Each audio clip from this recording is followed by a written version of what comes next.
Okay, so picture this. In the middle of a vast, empty desert, there's a giant crater in the earth, and it's on fire. Not just a little fire, but a raging inferno that's been burning nonstop for over 50 years. It's known as the Gates of Hell, and honestly, it's one of the strangest and most incredible places on our planet. Let's get into it. Just wow. Take a look at this. It looks like something straight out of a sci-fi movie, right? Like a portal to another dimension opened up in the desert. But this is very real. It's the Darvaza Gas Crater, a spectacle of fire that has mesmerized and frankly confused people for decades. I mean, that quote says it all, doesn't it? It really puts into perspective just how extreme this place is. We've sent more people to the moon than have been to the bottom of this fiery pit. It tells you right away that we're not just talking about a cool-looking hole in the ground. This is a place of real, honest-to-goodness human exploration. So here's what we're going to cover. First, we're going to try and unravel the mystery of how this thing even started. Then we'll meet the one guy who's actually been inside.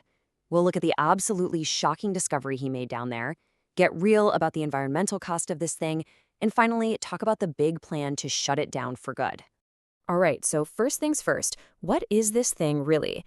How does a giant pit of fire just appear in the middle of the desert and then burn for half a century? Well, the story behind it is actually a lot murkier than you might think. Let's get the basic stats out of the way.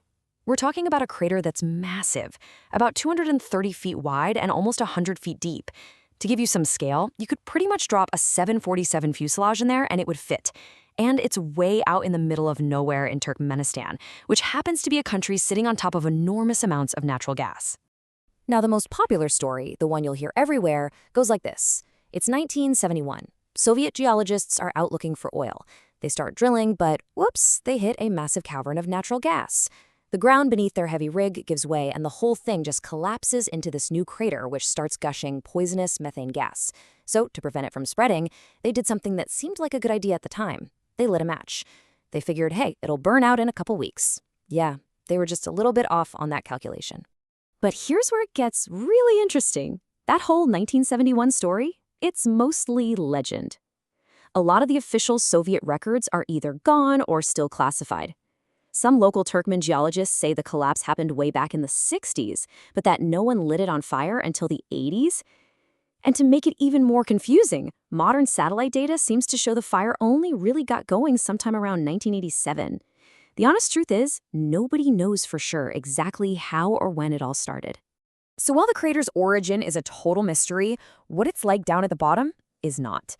And we have one man to thank for that, the explorer George Karunis. He is the first and so far the only person to ever make it to the floor of the crater.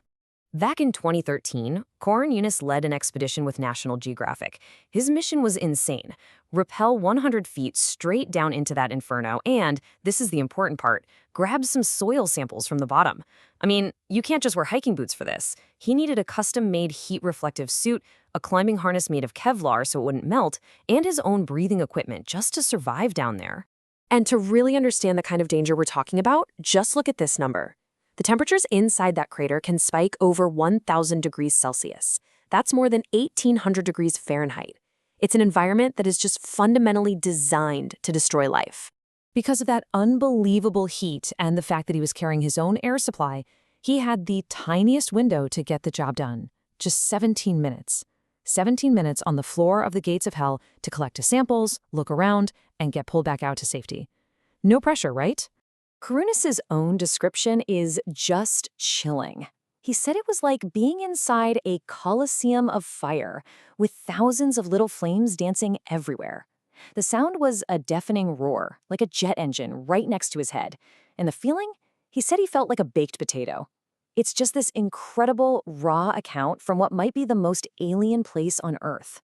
But Karunis didn't risk getting cooked just for an adrenaline rush. That terrifying 17-minute trip had a very serious scientific purpose. It was all about answering one huge question. Could anything possibly be living down there? Okay, before we get to the big reveal, you need to know this term, extremophile. It's a word for an organism, usually something tiny like bacteria, that doesn't just put up with extreme conditions, it loves them. It thrives in insane heat or crushing pressure or toxic environments. These little guys are constantly rewriting the rules for where life can exist. So here it is. This is what makes the whole mission so incredible. When scientists got those soil samples back to the lab, they found life. They found bacteria just living their best life in that scorching hot, methane-soaked dirt. The scientists literally said the organisms seemed very comfortable down there. They found life thriving in the gates of hell. And this is why that discovery is such a game changer. Think about it. If life can survive and thrive in a hot, gassy hellscape like Darvaza, well, then maybe it could survive on other planets and moons with similarly harsh conditions. We're talking about places like Mars or Saturn's moon Titan. The gates of hell accidentally became a perfect natural laboratory for astrobiologists searching for life beyond Earth. So, as awe-inspiring and scientifically important as this place is, we have to look at the other side of the coin. Because for all its fiery beauty, the gates of hell is still, at its heart, a 50-year-long environmental disaster. The gas fueling that endless fire is methane. And while we talk a lot about carbon dioxide or CO2, methane is a whole other beast. It's a super potent greenhouse gas. In the short term, say over 20 years, it's about 80 times better at trapping heat in our atmosphere than CO2 is. That makes it a huge factor in climate change. But here's a really critical piece of context. As dramatic as the crater looks, it's actually just a drop in the bucket. Turkmenistan has some of the worst methane leaks in the world, mostly from old, creaky pipelines and other gas facilities. The Gates of Hell is the famous leak, but it's really the visible tip of a much, much bigger iceberg. In fact, when you run the numbers, the crater is responsible for a tiny fraction of the country's total emissions.